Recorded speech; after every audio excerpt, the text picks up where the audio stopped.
Friends, ഇത് fold 2 പറയുന്ന സാംസങ്ങിൻ്റെ 2 ഫോണാണ്. ഇത് വന്നിരിക്കുന്നത് ഒരെണ്ണം ഡിസ്പ്ലേ ബ്ലാങ്ക് ആയിട്ടും ഒരെണ്ണം ഡിസ്പ്ലേൻ്റെ അകത്ത് ഫുള്ള് ഗ്രെയിൻസ് പോലൊരു ഇഷ്യൂ ആയിട്ട് വന്നിരിക്കുന്നത്. അപ്പോൾ ഇതിൻ്റെ ഒരു മെയിൻ റീസൺ എന്ന് പറയുന്നത് ഇതിൻ്റെ അകത്ത് വരുന്ന സ്ട്രിപ്പ്, ബോർഡ് ടു ബോർഡ് അതുപോലെ ഡിസ്പ്ലേ ടു ബോർഡ് വരുന്ന സ്ട്രിപ്പ് കംപ്ലയിൻറ്റ് വരുന്നുണ്ട്. കാരണം ഫോൾഡ് ആയിക്കോട്ടെ ഫ്ലിപ്പ് ആയിക്കോട്ടെ നമ്മൾ യൂസ് ചെയ്യുന്ന സമയത്ത് അതിൻ്റെ അകത്ത് വരുന്ന സ്ട്രിപ്പിൻ്റെ കണക്ഷൻസ് മിസ്സാവാറുണ്ട്, അകത്ത് കട്ടാവാറുണ്ട്.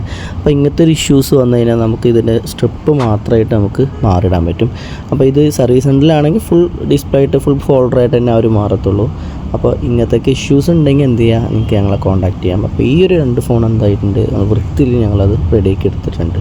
ഫോൾഡ് 2 മെയിൻ വരുന്നൊരു റീസണാണ് വൈഫൈ എടുക്കാത്ത ഇഷ്യൂ, അതുപോലെ ഫ്രണ്ട് ക്യാമറ എടുക്കാത്ത ഇഷ്യൂ, അതുപോലെ ചാർജ് ചെയ്യുന്ന സമയത്ത് ചിലപ്പോൾ ചാർജർ അൺപ്ലഗ് ചെയ്യുന്ന സമയത്ത് സെറ്റ് ഓഫായി പോകുക. അങ്ങനത്തെയൊക്കെ ഫോൾഡ് 2, ഫോൾഡ് 4 ഇങ്ങനത്തെയൊക്കെ സീരീസിലൊക്കെ നമുക്ക് കോമൺ ആയിട്ട് വരാറുള്ളതാണ്. അപ്പോൾ ഇങ്ങനത്തെയൊക്കെ ഇഷ്യൂസ് ആരെങ്കിലും ഫേസ് ചെയ്യുന്നുണ്ടെങ്കിൽ നിങ്ങൾക്ക് എന്ത് ചെയ്യാൻ ഞങ്ങളെ കോൺടാക്ട് ചെയ്യുക. പിന്നെ നമ്മൾ എന്ത് ചെയ്യും, പെട്ടെന്ന് നിങ്ങൾക്കത് സർവീസ് ചെയ്ത് റെഡിയാക്കി തരും കേട്ടോ. അപ്പോൾ ഓക്കെ, ബൈ.